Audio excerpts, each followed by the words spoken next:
Bonjour et bienvenue. Aujourd'hui, je vous présente Les Lèvres en grève, une nouvelle romance écrite spécialement pour les apprenants de français. C'est une histoire originale, accessible et parfaite pour progresser tout en vous amusant. Et bonne nouvelle, vous pouvez télécharger le texte complet gratuitement. Le lien se trouve dans la description. Bonne écoute.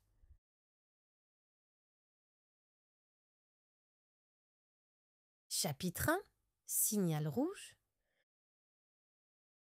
La voix de Guillaume résonne dans le micro, agacée et familière.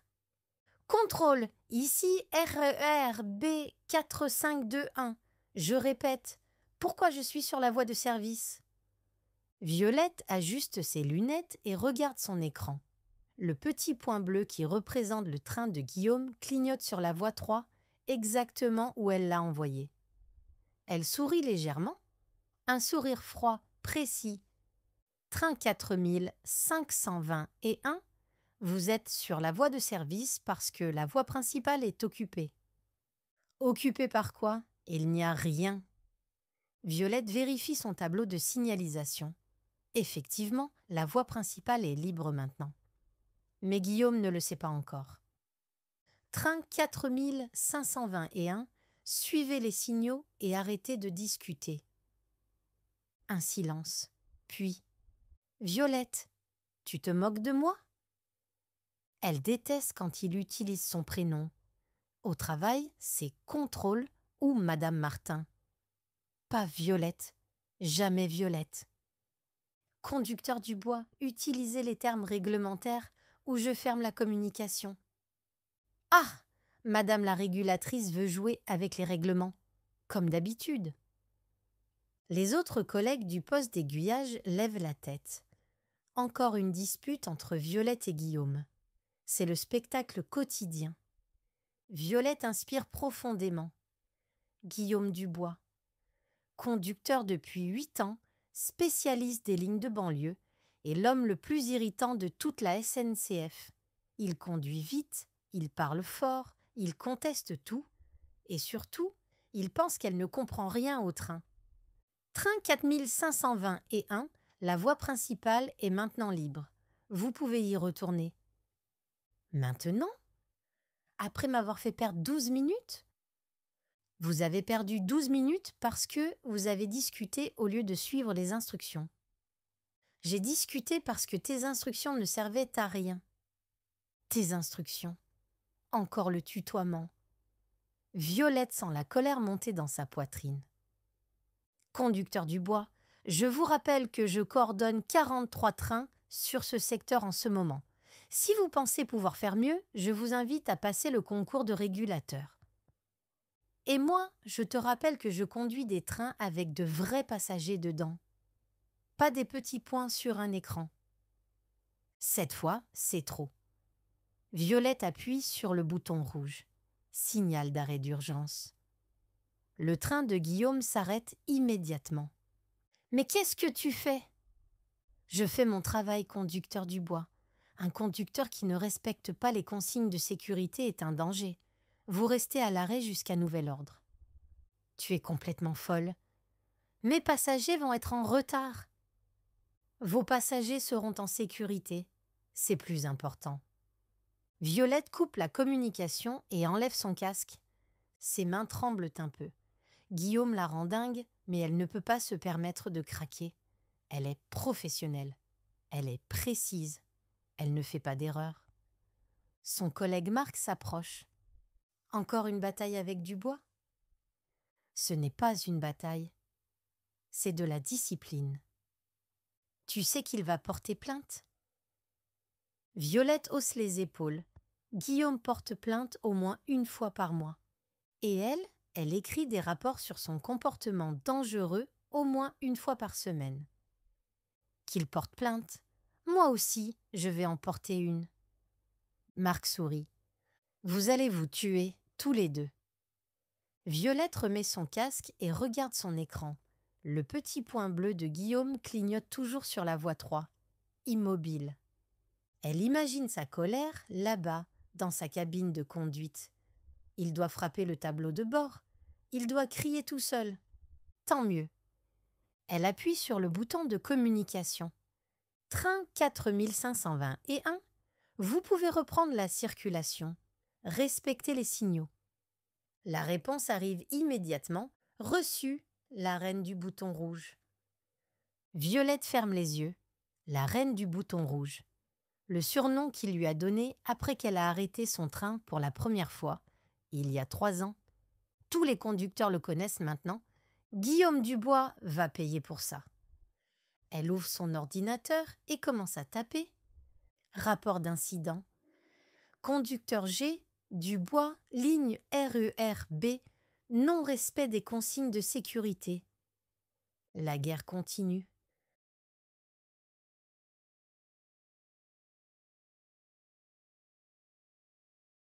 Chapitre 2. Déraillement. 3 jours plus tard, Violette reçoit une convocation. Bureau du chef de secteur, 14h30. Objet. Plainte du conducteur G. Dubois. Elle n'est pas surprise. Dans l'ascenseur, elle croise Sylvie, une contrôleuse de la ligne A. « Tu as vu les affiches ?» demande Sylvie. « Les syndicats appellent à la grève. » Violette regarde l'affiche collée dans l'ascenseur. SNCF, assez des suppressions de postes, grève reconductible à partir du lundi 15. « Les voyageurs ne vont pas être contents, » dit Violette. « Les voyageurs ne sont jamais contents. Mais là, c'est sérieux. Ils veulent supprimer 300 postes dans la région parisienne. » L'ascenseur s'arrête au 5e étage. Violette sort. « Bonne chance avec ton cow-boy !» lance Sylvie. Violette frappe à la porte du bureau. Monsieur le maire, le chef de secteur, l'invite à entrer. Guillaume est déjà assis dans un fauteuil, les bras croisés. Il ne la regarde pas. « Asseyez-vous, Madame Martin !» Violette s'assoit. L'atmosphère est tendue. « Bon, » commence monsieur le maire. « Nous avons un problème. Conducteur Dubois, expliquez votre version. » Guillaume se tourne vers Violette pour la première fois. Ses yeux sont furieux. Madame Martin abuse de son pouvoir. Mercredi, elle m'a arrêté avec le signal d'urgence sans raison valable. Mes 200 passagers ont eu 20 minutes de retard. Il y avait une raison valable, répond Violette calmement. Le conducteur ne respectait pas les consignes de sécurité. Quelles consignes ? J'ai demandé pourquoi j'étais sur la voie de service. C'est mon droit. Votre ton était agressif et irrespectueux. Mon ton ? J'ai un problème de ton maintenant. Guillaume se lève. Monsieur le maire lève la main. Calmez-vous tous les deux. Madame Martin, avez-vous suivi la procédure avant d'utiliser le signal d'urgence ? Violette hésite une seconde. La procédure exige 3 avertissements avant l'arrêt d'urgence. Elle n'en a donné aucun. Le comportement du conducteur présentait un danger immédiat. Quel danger ? Guillaume explose. J'ai juste posé une question. Vous avez contesté mes instructions.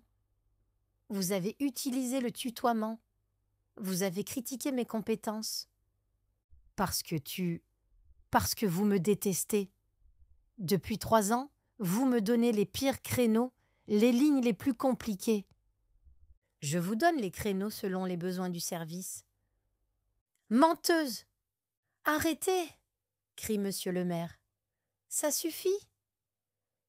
Le silence tombe. Violette sent son cœur battre fort. Guillaume respire comme s'il avait couru. Monsieur le maire soupire. Écoutez, nous avons des problèmes plus graves en ce moment. La grève commence lundi. Nous allons avoir besoin de tout le monde.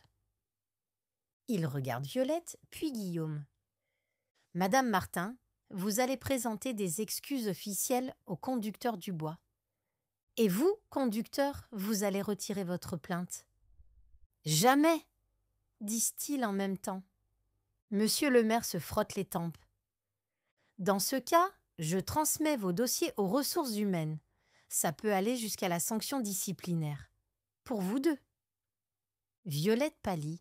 Une sanction maintenant, avec sa candidature pour le poste national qui arrive, réfléchissez bien. Avec la grève, l'entreprise a besoin d'unité, pas de conflits internes. Guillaume se lève brutalement. De l'unité ? Vous voulez de l'unité ? Demandez à la direction d'arrêter de supprimer nos emplois.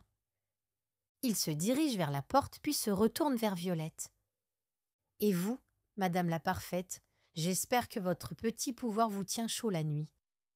Parce que lundi, quand on sera tous en grève, vos beaux écrans ne serviront plus à rien. Il sort en claquant la porte. Monsieur le maire soupire encore. Violette, je vous connais depuis longtemps. Vous êtes excellente dans votre travail. Mais là, il me provoque constamment. Et vous réagissez constamment. Ça doit s'arrêter. Violette ne répond pas. Par la fenêtre, elle voit Guillaume traverser la cour de la gare. Il marche vite et les épaules tendues. La grève va durer combien de temps ? Demande-t-elle. Difficile à dire. Les syndicats sont très mobilisés. Ça peut durer des semaines. Des semaines sans Guillaume dans les trains, des semaines sans leurs disputes quotidiennes. Étrangement, cette idée ne la réjouit pas autant qu'elle le devrait. Vous pouvez partir, Violette, mais réfléchissez à ce que je vous ai dit. Dans l'ascenseur, Violette repense aux mots de Guillaume. Vos beaux écrans ne serviront plus à rien. Il a raison. Lundi, son poste de contrôle sera inutile. Tous les trains seront arrêtés. Les conducteurs descendront dans la rue pour défendre leurs emplois. Et Violette, elle restera dans son bureau derrière ses écrans, à regarder des écrans qui ne servent à rien, à faire semblant de travailler. Et pendant un moment troublant, elle se demande qui, entre elle et Guillaume, comprend vraiment ce que signifie travailler pour la SNCF.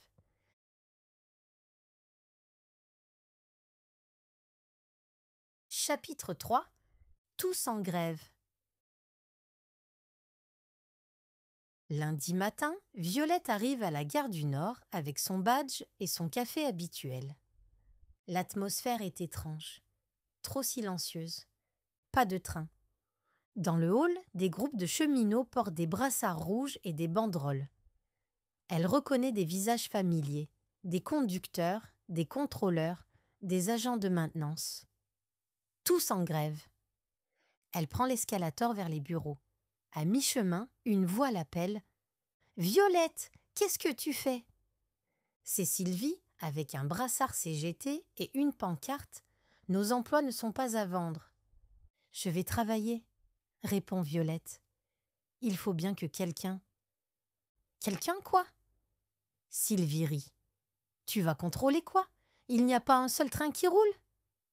Violette regarde autour d'elle. Effectivement, les quais sont vides. Aucun bruit de moteur, aucune annonce. Le silence total. Mais les trains de service ? Les urgences ? Tout est arrêté, ma belle. C'est ça, une vraie grève. Sylvie prend le bras de Violette. Écoute, tu crois que tu n'es pas concernée ? Les 300 suppressions de postes, ça inclut 15 postes de régulateurs. Violette sursaute. 15 ? Mais on n'est que 22. Exactement. Et devine qui va rester ? Les petits copains de la direction. Pas nous. Le café de Violette refroidit dans ses mains. 15 postes ? Son poste à elle, peut-être ? Ils ne peuvent pas… J'ai postulé pour le niveau national. Le niveau national ? Sylvie hausse les sourcils. Tu penses qu'ils vont créer des postes nationaux en supprimant des postes régionaux ? Violette n'avait pas pensé à ça. « Descends avec moi, » dit Sylvie doucement. « On a besoin de toi. »« Mais je ne sais pas faire grève. »« On apprend vite. »« Allez, viens. » Dans le hall, l'ambiance est survoltée. Des journalistes interviewent des grévistes. Des voyageurs perdus cherchent des informations. Au centre, un homme avec un mégaphone organise les équipes. Violette le reconnaît immédiatement. Guillaume. Il porte un t-shirt syndical et parle avec passion. Équipe 1, vous prenez l'entrée principale. Équipe 2, sortie côté taxi. On explique aux voyageurs, on distribue les tracts, on sourit. Cette grève, c'est pour eux aussi. Autour de lui, les cheminots acquiescent. Ils l'écoutent, ils lui font confiance. Guillaume a une autorité naturelle que Violette ne lui connaissait pas. « Il est impressionnant, non ?» murmure Sylvie. Violette ne répond pas. Elle observe Guillaume diriger ses équipes, donner des instructions précises, motiver les troupes. Ce n'est plus le conducteur rebelle qui l'agace tous les jours. C'est un leader. « Violette ?» Guillaume l'a vue. Il s'approche, surpris. « Qu'est-ce que tu fais là ?» Elle nous rejoint, annonce Sylvie avant que Violette puisse répondre. Guillaume regarde Violette de haut en bas. Son tailleur strict, ses lunettes parfaites, son badge SNCF encore accroché à sa veste. « Toi, en grève ?» Le ton est moqueur. Violette sent l'irritation monter. « J'ai le droit, non ?» « Bien sûr que tu as le droit, mais… » Guillaume sourit. « Tu vas faire quoi ? Distribuer des tracts avec des références réglementaires ? » Quelques cheminots rigolent. Violette rougit. « Je peux apprendre ?» ?»« Je n'en doute pas. Tu apprends tout par cœur, toi. » Cette fois, c'est méchant. Violette sent sa motivation faiblir. Mais Sylvie intervient. « Guillaume, arrête. On a besoin de monde. » Et Violette connaît mieux que personne les problèmes de la régulation. Guillaume la regarde encore, puis hausse les épaules. « D'accord. Équipe 3, avec Michel. Vous expliquez aux voyageurs pourquoi il n'y a pas de train. » Il se tourne vers Violette. « Tu sauras faire ça ? Parler aux gens, normalement ? » « Je ne suis pas muette. »« Non, mais tu es… » Guillaume cherche ses mots. « Technique. Les voyageurs, ils veulent de l'empathie, pas des explications sur les procédures. » Violette serre les dents. Même en grève, il trouve le moyen de la critiquer. « Je vais me débrouiller. »« Parfait, Michel va te montrer. » Guillaume repart vers son mégaphone. Violette le suit des yeux. Il reprend ses instructions, sourit aux journalistes, serre des mains, dans son élément. Michel, un contrôleur sympathique, s'approche d'elle. « Allez, viens Violette, on va t'apprendre à faire grève. » 2 heures plus tard, Violette distribue des tracts devant la gare. Au début, elle récite mécaniquement les arguments syndicaux. Puis, petit à petit, elle commence à vraiment parler aux voyageurs. Un homme âgé lui dit « Vous avez raison de vous battre. Moi, j'ai fait grève en 68. C'est comme ça qu'on avance. » Une femme avec des enfants soupire. « C'est compliqué pour nous, mais je comprends. » Vous défendez vos emplois. À midi, Violette a mal aux pieds, la voix rauque, mais quelque chose a changé. Elle se sent utile, différemment qu'au bureau. Guillaume passe près d'elle avec un journaliste de France Info. « Alors, la reine du bouton rouge fait sa révolution ?» murmure-t-il en passant. Mais cette fois, il sourit. Et pour la première fois depuis 3 ans, Violette ne trouve rien à répondre.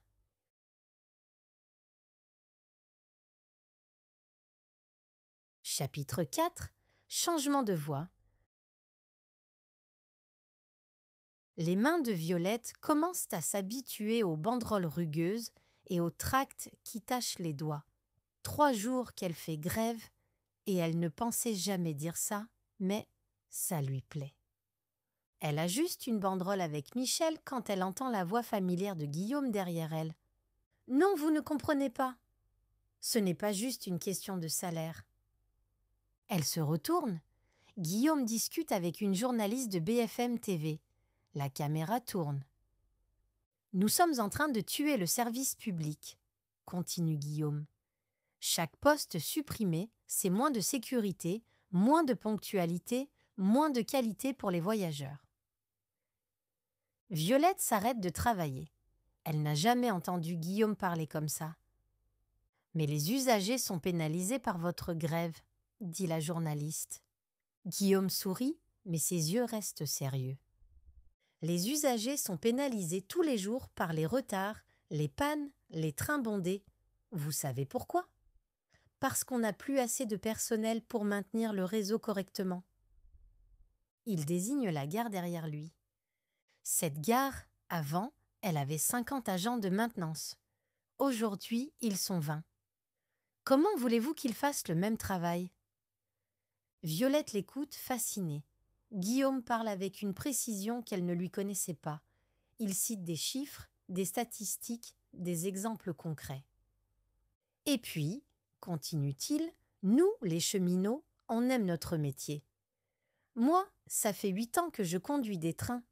8 ans que je transporte des gens qui vont au travail, qui rentrent chez eux, qui partent en vacances. C'est beau ce métier, mais on nous demande de le faire dans des conditions de plus en plus difficiles. Sa voix devient plus passionnée. Un conducteur fatigué, c'est dangereux. Un agent de maintenance qui n'a pas le temps de vérifier toutes les voies, c'est dangereux. Une régulatrice qui doit gérer trop de trains à la fois, c'est dangereux. Violette sursaute. Il parle d'elle. Indirectement, mais il parle de son travail. Nous ne faisons pas grève contre les voyageurs, conclut Guillaume. Nous faisons grève pour eux, pour qu'ils aient un service public de qualité, sûr et efficace. Merci, Guillaume Dubois, conducteur SNCF. La journaliste fait signe au caméraman d'arrêter. Guillaume la remercie et revient vers les grévistes. Violette reste immobile. Michel la regarde. « Ça va ? Tu as l'air bizarre. » « C'est juste que… il a parlé de mon travail. »« Guillaume, évidemment, vous travaillez ensemble. » Ensemble. Le mot résonne étrangement. Violette n'avait jamais pensé qu'ils travaillaient ensemble. Pour elle, Guillaume était un obstacle, un problème à gérer. Pas un collègue. Mais dans cette interview, quand il a parlé des régulateurs sous pression, elle a entendu autre chose, du respect, de la compréhension. « Violette !» Guillaume s'approche d'elle. Il a l'air content de son interview. « Tu as écouté ?»« Oui, c'était bien. »« Bien ?» Guillaume rit. « Merci pour l'enthousiasme. » Violette rougit. « Non, je veux dire, tu as été très clair, très convaincant. » Guillaume la regarde surpris par le compliment. « Tu t'attendais à quoi ? Que je grogne dans le micro ? » ?»« Non, mais… » Violette cherche ses mots. « Tu as parlé de tous les métiers, pas juste des conducteurs. » Parce que c'est vrai, on fait tous partie de la même chaîne. Il s'arrête puis ajoute plus doucement. « Même toi et moi, même si on a du mal à s'entendre. » C'est presque une excuse, Violette ne sait pas quoi répondre. Un collègue appelle Guillaume. « Guillaume, le délégué syndical veut te voir. » Guillaume fait un geste d'au revoir à Violette et s'éloigne. Elle le regarde partir, troublée. L'après-midi passe vite. Vers 17h, Violette aide à replier les banderoles quand elle entend des rires. Guillaume raconte une histoire drôle à un groupe de cheminots. Quelque chose sur un voyageur qui voulait emmener son cheval dans le train. Tout le monde rit. Guillaume est drôle, charismatique. Les gens l'aiment. Violette pense à leur dispute quotidienne, au rapport qu'elle écrit sur lui, aux arrêts d'urgence qu'elle impose. Pour la première fois, elle se demande « Et si c'était elle, le problème ?» « Tu rentres ?» demande Sylvie en s'approchant. « Sylvie ?» Elle s'arrête, hésite. « Est-ce que Guillaume a toujours été comme ça ?» Sylvie sourit. « Passionné, engagé, oui toujours. Pourquoi ?» « Non, rien. » Mais en rentrant chez elle, Violette repense à l'interview, à la façon dont Guillaume a parlé de son métier, de leur métier, avec amour et respect. Elle pense aussi à ses propres motivations. Pourquoi a-t-elle choisi de devenir régulatrice ? Pour le pouvoir ? Pour contrôler ? Non. Au début, c'était pour contribuer à quelque chose d'important, pour faire fonctionner les transports, pour aider les gens à se déplacer. Quand a-t-elle oublié ça? Le soir, en regardant les infos, elle revoit l'interview de Guillaume. À la télé, il paraît encore plus convaincant, encore plus attirant. Violette secoue la tête. Guillaume Dubois, attirant? Elle doit être fatiguée. Mais quand elle s'endort, c'est sa voix qu'elle entend. Nous faisons grève pour eux. Demain, elle portera sa banderole avec fierté.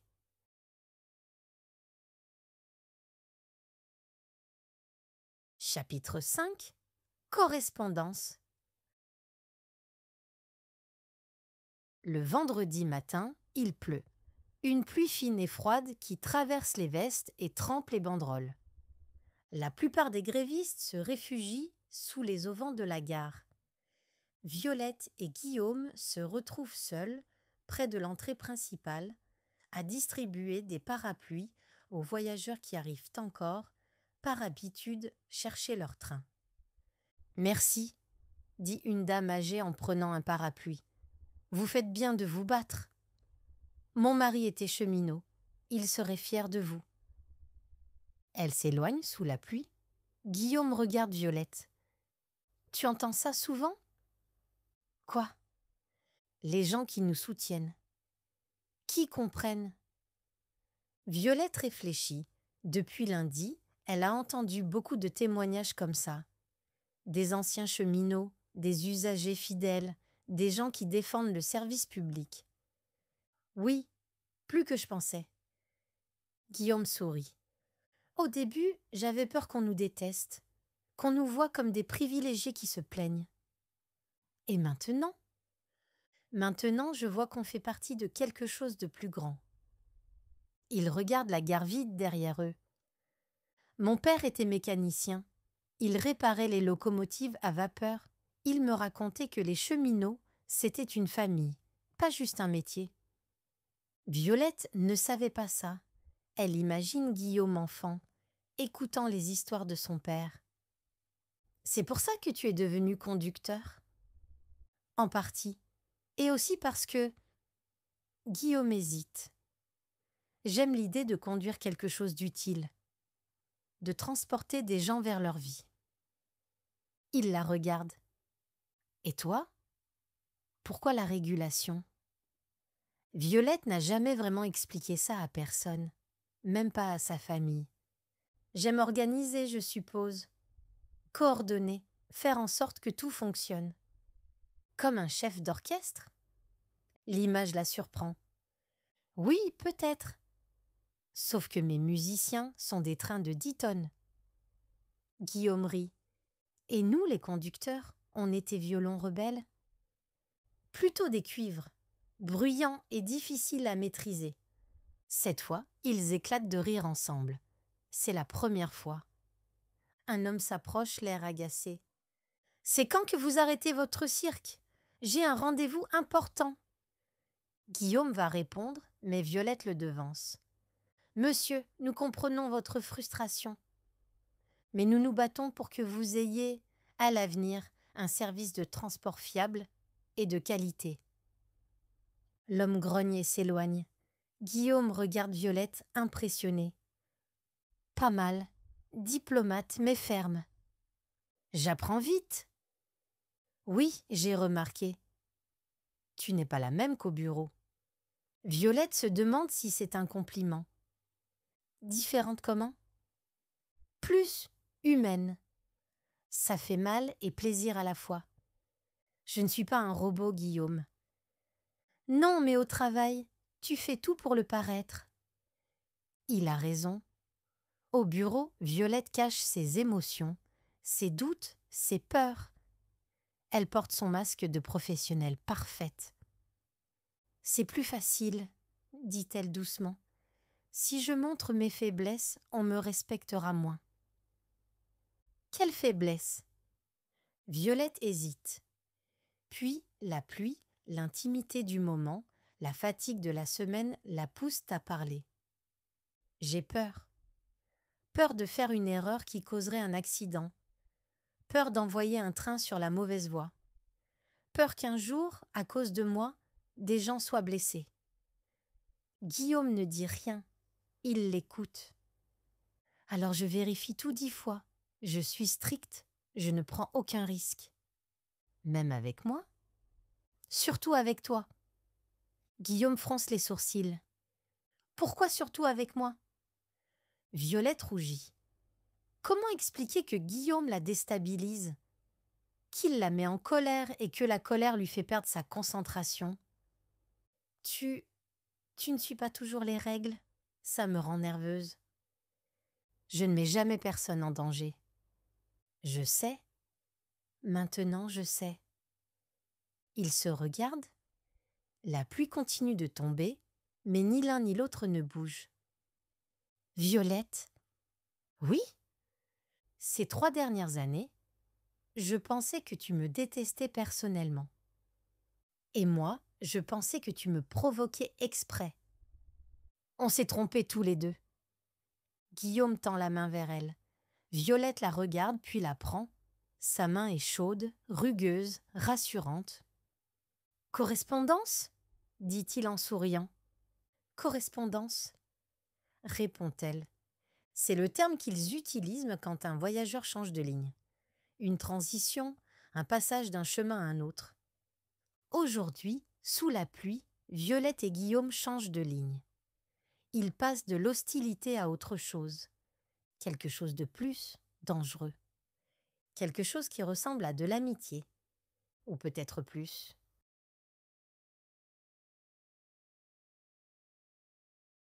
Chapitre 6. Arrêt d'urgence. Samedi, 18h30. Les choses dégénèrent. La police arrive en force devant la gare du Nord. Les grévistes se dispersent rapidement, mais Violette et Guillaume se retrouvent coupés de la sortie principale. « Par ici !» crie Guillaume en prenant la main de Violette. Il court vers les voies de service, puis vers le dépôt de maintenance. Guillaume connaît tous les recoins de la gare. Il guide Violette entre les wagons immobilisés, sous les passerelles, loin des uniformes et des boucliers. Quand ils s'arrêtent enfin, ils sont essoufflés. Violette a perdu une chaussure en courant. « Ça va ?» demande Guillaume. « Oui. Merci. Tu m'as sauvée. » Elle regarde autour d'eux. Ils sont dans un wagon de service vieux et poussiéreux. À travers les fenêtres sales, ils voient les lumières des gyrophares au loin. « On ne peut pas sortir maintenant, » dit Guillaume. Il contrôle toutes les issues. Combien de temps on va rester bloqué? Guillaume regarde son téléphone. Pas de réseau.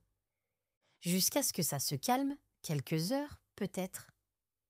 Violette s'assoit sur un banc. Elle a froid dans ses vêtements mouillés par la pluie de tout à l'heure. Guillaume ouvre un placard. Il y a des couvertures ici et... Il sort une bouteille de whisky à moitié vide. Les gars de la maintenance ont leur petite réserve. Violette sourit malgré elle. « Tu veux que je boive de l'alcool de contrebande dans un wagon abandonné? » Tu as une meilleure idée pour passer le temps? Guillaume s'assoit à côté d'elle et lui tend la bouteille. Violette hésite puis boit une gorgée.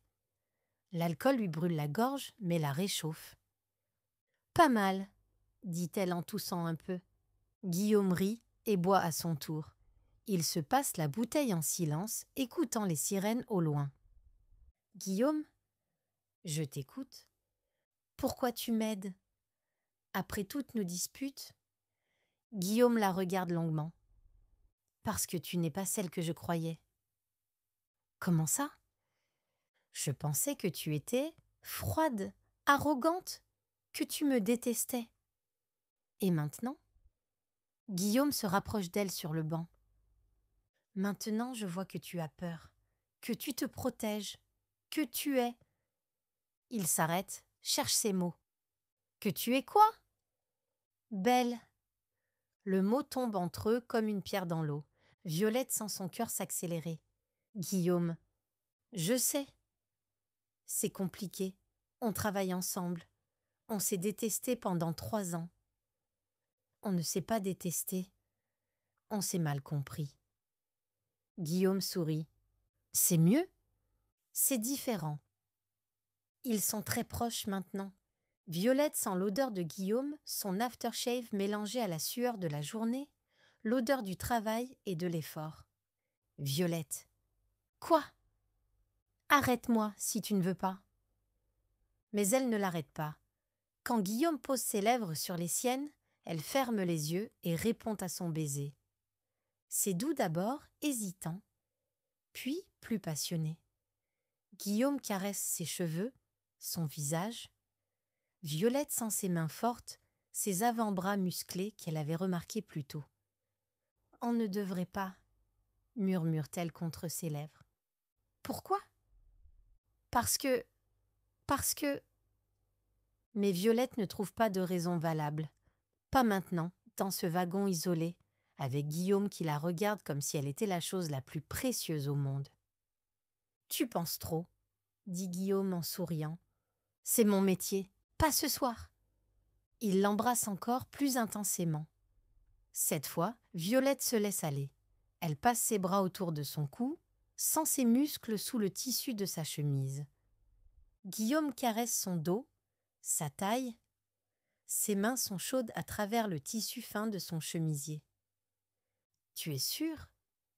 murmure-t-il. Pour toute réponse, Violette commence à déboutonner sa chemise. Guillaume gémit doucement et l'aide à enlever son chemisier. Dans la pénombre du wagon, éclairé seulement par les lumières lointaines de la gare, ils découvrent leur corps avec une tendresse mêlée de passion. Guillaume embrasse son cou, ses épaules. Violette sent ses inhibitions fondre sous ses caresses expertes. « Violette, tu es magnifique !» Elle ne répond pas. Elle n'a plus de mots. Elle a seulement ses mains qui explorent le torse de Guillaume, ses lèvres qui trouvent sa peau, son corps qui s'éveille sous ses touches. Quand Guillaume la fait basculer doucement sur les couvertures qu'il a étalées, Violette comprend qu'il n'y a plus de retour en arrière possible. Plus de reine du bouton rouge, plus de conducteur rebelle, juste un homme et une femme qui se découvrent, enfin. Et dehors, la grève continue, mais eux, ils ont arrêté de se battre, du moins pour cette nuit.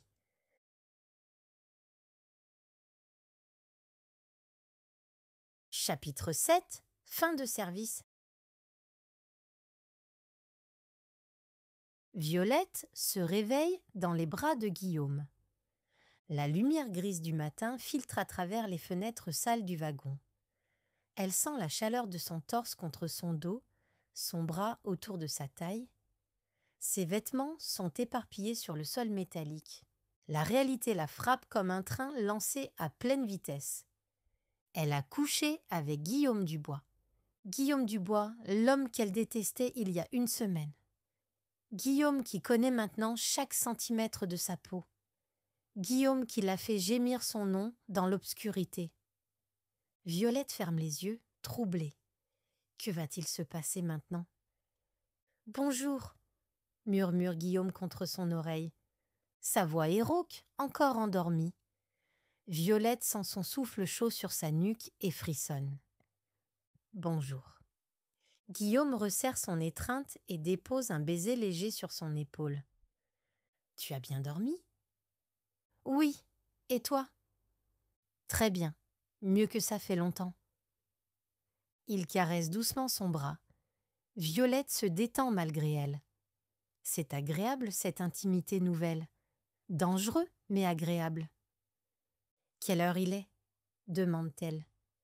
Guillaume tend le bras vers son téléphone. « 7h15, on peut sortir maintenant. Les CRS sont partis. » Violette acquiesce, mais aucun d'eux ne bouge. Ils restent enlacés, comme s'ils voulaient retarder le retour au monde réel. « Violette ?»« Oui ?» « Ce qui s'est passé cette nuit ?» Le cœur de Violette se serre. Il va dire que c'était une erreur, que c'était l'alcool, l'adrénaline, l'isolement. « Oui ?» dit-elle d'une voix neutre. « Je ne regrette rien. » Violette se retourne dans ses bras pour le regarder. Guillaume la fixe intensément. « Moi non plus », avoue-t-elle. Guillaume sourit et l'embrasse tendrement. Un baiser doux, différent de la passion de la nuit précédente. Un baiser qui dit « Je te respecte, je te désire, je ne joue pas avec toi ». Quand ils se séparent, Guillaume caresse son visage. Qu'est-ce qu'on fait maintenant? Je ne sais pas. On ne peut pas faire comme si rien ne s'était passé. Non. Et on ne peut pas recommencer à se disputer comme avant. Violette sourit. Non, ce serait bizarre. Guillaume rit. Très bizarre. Il s'habille lentement, sans se presser. Violette remet son chemisier froissé, Guillaume sa chemise de la veille.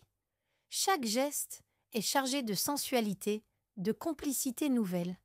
« Tu es magnifique le matin », dit Guillaume en la regardant se coiffer avec ses doigts. Violette rougit. « Je dois être horrible. Pas de maquillage, les cheveux n'importe comment. »« Tu es parfaite. » Guillaume s'approche d'elle et remet une mèche derrière son oreille.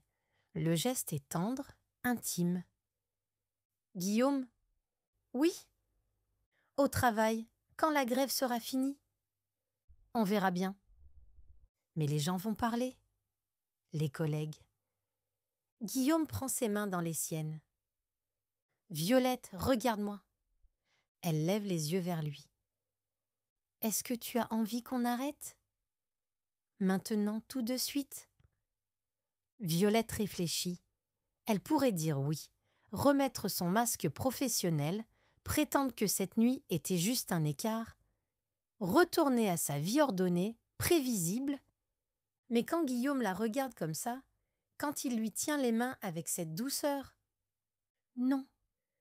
Alors on ne s'arrête pas. Il l'embrasse encore, plus passionnément cette fois.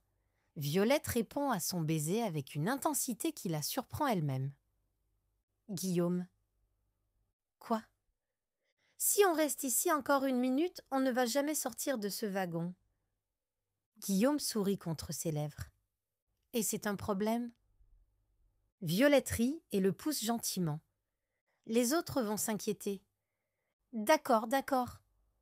Guillaume ramasse leurs affaires. Avant d'ouvrir la porte du wagon, il se tourne vers Violette. Prête?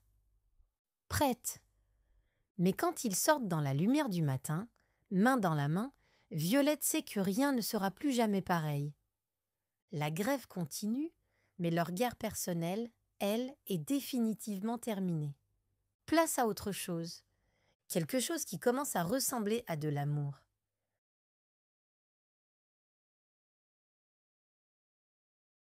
Chapitre 8. Retour en circulation. Victoire partielle, la direction annule 150 suppressions de postes sur les 300 prévues. Pas tout ce qu'ils voulaient, mais assez pour que les syndicats déclarent le mouvement réussi. Lundi matin, Violette retrouve son poste de contrôle. Ses écrans, ses boutons, ses procédures. Tout est exactement comme avant. Sauf elle. Pendant qu'elle vérifie les systèmes, elle pense à Guillaume. À leur message discret échangé pendant le week-end. À leur rendez-vous secret vendredi soir dans un petit restaurant loin de la gare.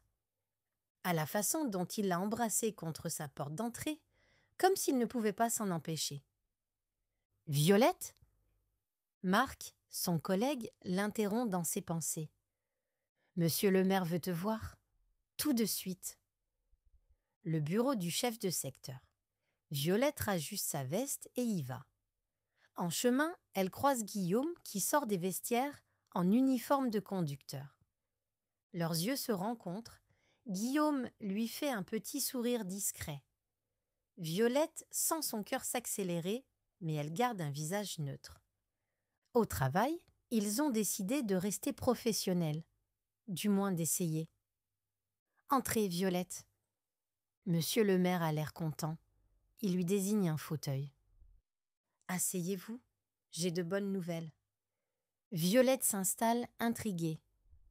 Votre candidature pour le poste de régulation nationale a été retenue. Le cœur de Violette fait un bond. Vraiment? Félicitations. Vous commencez dans 1 mois à Lyon. Poste de coordination pour tout le réseau Sud-Est. Violette devrait être folle de joie. C'est son rêve depuis des années. Plus de responsabilités, un meilleur salaire, la reconnaissance de ses compétences. Mais tout ce qu'elle pense, c'est Guillaume. 1 mois? Répète-t-elle. Oui, le temps de former votre remplaçant et de finaliser le transfert. Monsieur le maire se penche vers elle. Violette, c'est une opportunité exceptionnelle. Vous allez gérer les trains de tout le Sud-Est. Je sais. C'est formidable. Elle essaie de paraître enthousiaste, mais ses pensées se bousculent. Comment annoncer ça à Guillaume? Ils viennent juste de se trouver et elle va partir à Lyon. Vous pouvez disposer. Et encore félicitations. Dans le couloir, Violette reste immobile un moment. 1 mois. Dans 1 mois, elle quittera cette gare, ses collègues, Paris. Elle quittera Guillaume. Violette! Sylvie arrive vers elle, tout sourire. J'ai appris. Félicitations. Régulation nationale, c'est énorme. Merci. Tu n'as pas l'air contente? Violette regarde autour d'elle. Le couloir est vide. C'est compliqué. À cause de Guillaume? Violette sursaute. Comment tu… Sylvie rit. Ma chérie, vous n'êtes pas très discret. La façon dont vous vous regardez depuis la reprise? Violette rougit. C'est si évident. Pour moi, oui. Mais je vous connais bien. Sylvie devient plus sérieuse. Tu l'aimes? La question frappe Violette comme une révélation. Est-ce qu'elle aime Guillaume? Ces dernières semaines, elle a pensé à lui constamment. Elle attend ses messages. Elle rêve de ses baisers. Je crois que oui. Alors qu'est-ce que tu vas faire? Je ne sais pas. L'après-midi passe lentement. Violette fait son travail machinalement. À 16h30, Guillaume apparaît sur ses écrans. Train RER B, direction Robinson. Elle ouvre la communication. Contrôle à train 4521. Train 4521. Salut, Violette. Sa voix la fait sourire malgré elle. Bonjour, conducteur du bois. Voie 2 libre jusqu'à Châtelet. Reçu. Et merci pour le café de ce matin. Violette sourit. Ce matin, elle avait laissé un café et un croissant sur son bureau avec un petit mot. Pour bien commencer la semaine. De rien. Bonne route. À ce soir? Violette hésite. Ils devaient se voir après le travail, mais maintenant, avec cette nouvelle, oui, à ce soir. À 18h, Guillaume l'attend devant la gare. Il a l'air heureux de la voir. Salut, toi. Il s'approche pour l'embrasser, mais Violette recule légèrement. Guillaume, il faut qu'on parle. L'expression de Guillaume change immédiatement. Qu'est-ce qui ne va pas? Pas ici, on peut aller chez toi? Le trajet en métro se fait en silence. Guillaume sent que quelque chose cloche, mais il n'insiste pas. Chez lui, dans son petit appartement près de Belleville, Violette tourne autour du pot quelques minutes. Puis elle se lance. « J'ai eu le poste. » Guillaume sourit. « C'est fantastique. Je savais que tu l'aurais. » Guillaume, c'est à Lyon. Guillaume sourit. « Lyon? C'est loin, mais c'est une belle ville. Tu pourras. » Il s'arrête. La réalité le frappe. Lyon. Oui, c'est à 500 kilomètres. Je sais. C'est la régulation nationale. Je vais gérer tous les trains du Sud-Est. Guillaume commence à comprendre l'ampleur de la séparation. Tous les trains du Sud-Est, tu pars vraiment. Oui. Le silence tombe. Guillaume s'assoit lourdement sur son canapé. Merde. Violette s'assoit à côté de lui. Guillaume. Non, c'est bien. C'est très bien. Tu mérites ce poste. Mais sa voix dit le contraire. Tu es en colère? Guillaume la regarde. Pas en colère, triste. Il prend sa main. On vient juste de se trouver, Violette. Et maintenant? Maintenant, tout change. Oui, tout change. Ils restent silencieux, main dans la main, à imaginer leur avenir compliqué.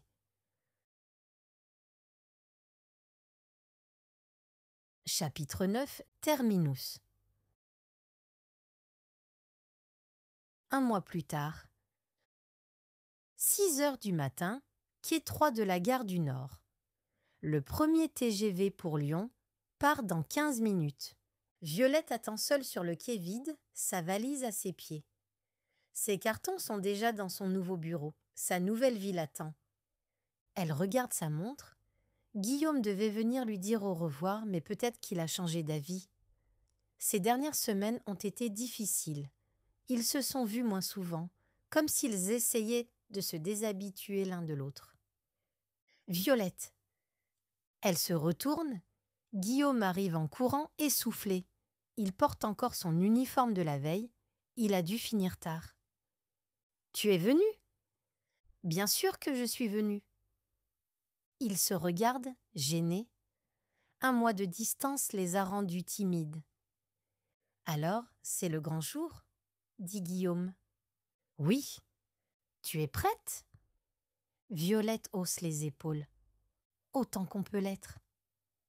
Guillaume s'approche d'elle. Dans la lumière grise de l'aube, il a l'air fatigué, triste.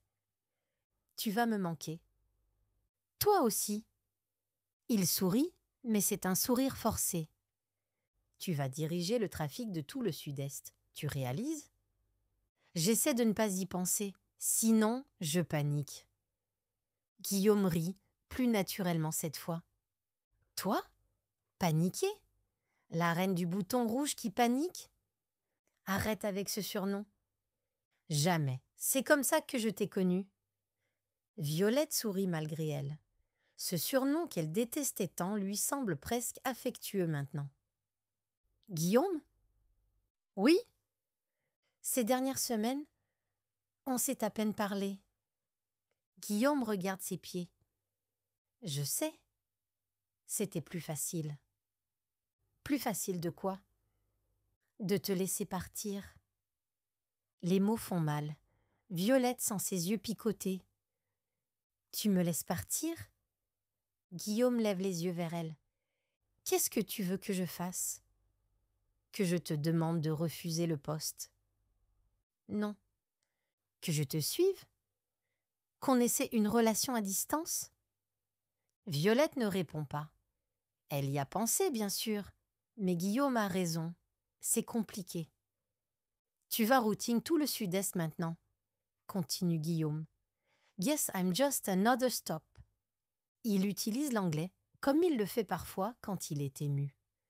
Violette sent son cœur se serrer. « You're not a stop, » répond-elle doucement. Guillaume la regarde surpris. « Quoi ?»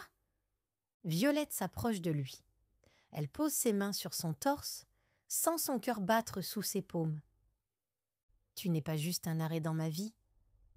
Tu es la correspondance que j'ai failli rater. » Les yeux de Guillaume s'emplissent d'émotion. Il prend son visage entre ses mains. Violette. Guillaume l'embrasse alors. Un baiser long, désespéré, plein d'amour et de regret. Quand ils se séparent, ils pleurent tous les deux. « Qu'est-ce qu'on fait ?» murmure Violette. « Je ne sais pas. » L'annonce résonne dans la gare. TGV à destination de Lyon-Part-Dieu, départ voie 3. Violette regarde le train qui entre en gare. Son train, sa nouvelle vie. Il faut que j'y aille. Je sais. Guillaume prend sa valise et l'aide à monter. Sur le marchepied, Violette se retourne vers lui une dernière fois. Guillaume ? Quoi ? Ce qu'il s'est passé entre nous. C'était réel.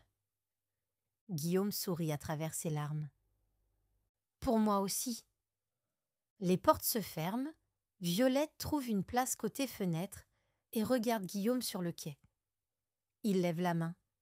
Elle pose la sienne contre la vitre. Le train s'ébranle lentement. Guillaume marche à côté, puis court un peu, puis s'arrête.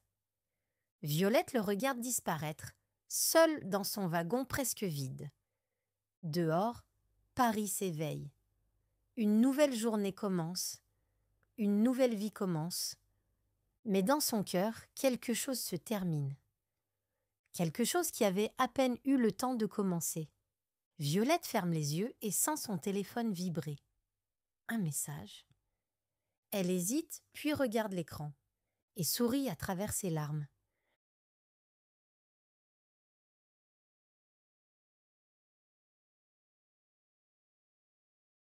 Chapitre 10. Nouvelle ligne. 3 mois plus tard. Lyon, centre de régulation sud-est. Violette surveille le trafic de toute la région depuis son nouveau poste. Marseille, Nice, Grenoble, Montpellier, des centaines de trains sous sa responsabilité. C'est exactement le travail qu'elle rêvait de faire. Alors pourquoi se sent-elle si vide? Violette? Son collègue Thomas l'interrompt. Le train Marseille-Paris a 20 minutes de retard. Incident voyageur à Avignon. Merci, je gère. Violette coordonne les correspondances, reroute les trains, informe les autres centres de contrôle. Elle fait ça parfaitement, machinalement. Mais ses pensées dérivent vers Paris, vers la gare du Nord, vers Guillaume. Elle ne lui a pas parlé depuis son départ. Quelques messages les premières semaines, puis plus rien. C'était trop dur. À 18h, Violette rentre dans son petit appartement lyonnais. Elle a des collègues sympathiques, la ville est belle, mais elle se sent seule. Sur sa table de chevet, une photo, Guillaume et elle, lors de leur dernier pique-nique dans le parc, juste avant son départ. Ils sourient, mais leurs yeux sont tristes. Violette prend son téléphone. Elle compose le numéro de Guillaume, puis raccroche avant que ça sonne. Que lui dirait-elle? « Salut, je regrette d'avoir choisi ma carrière. Tu me manques? J'ai fait une erreur ?» Elle pose le téléphone et se dirige vers la cuisine quand il sonne. Un message. Violette fronce les sourcils. Elle ne reconnaît pas le numéro. Elle ouvre le message et reste figée. Nouvelle conversation. Réseau national. Dispatcher. J'ai du bois. Son cœur s'arrête. Guillaume? Dispatcher? Mais comment?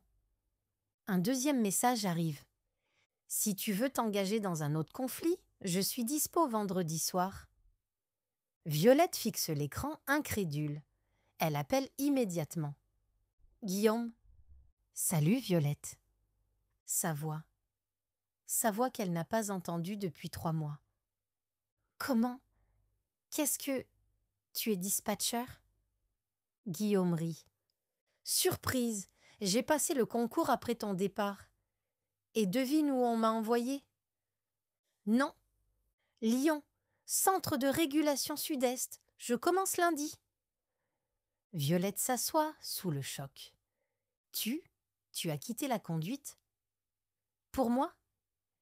Pour nous, et aussi parce que tu m'as donné envie de voir plus grand, de comprendre comment tout fonctionne ensemble. Les larmes montent aux yeux de Violette. Guillaume, tu aimais conduire. J'aime aussi résoudre des problèmes, coordonner, travailler en équipe. Sa voix devient plus douce. Et j'aime la femme qui m'a montré que les trains, ce n'était pas juste rouler sur des rails, c'était connecter les gens. Violette pleure maintenant, sans retenue. Tu es fou. Complètement fou. Fou de toi. Guillaume. Violette. Quoi? On va être collègues. Encore. Violette rit à travers ses larmes. On va se disputer. Sûrement. Tu vas contester mes décisions. Évidemment. Je vais te donner les pires créneaux. J'espère bien. Il rit. Guillaume? Quoi? Vendredi soir. Tu es vraiment dispo? Pour toi, toujours. Alors, correspondance confirmée. Correspondance confirmée.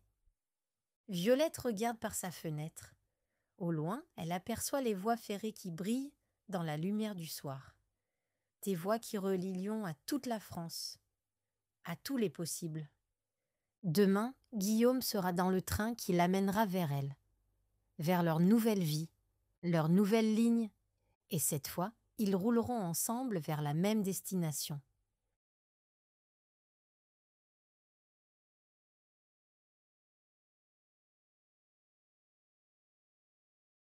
Merci d'avoir écouté Les Lèvres en grève. J'espère que cette histoire vous a plu et qu'elle vous a aidé à pratiquer votre français. N'oubliez pas, le texte complet est disponible gratuitement via le lien dans la description. À très bientôt pour une nouvelle histoire.